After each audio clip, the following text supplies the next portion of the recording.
Alright, today's life skills is going to be on tying shoes.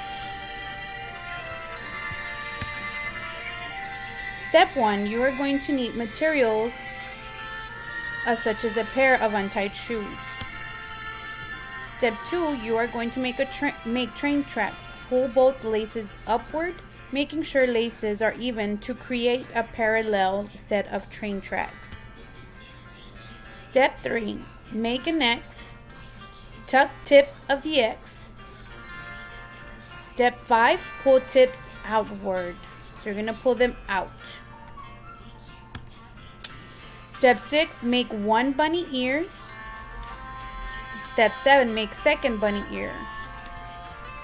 And step 8, you are going to secure the X. So you're going to pull the bunny ears, secure the X.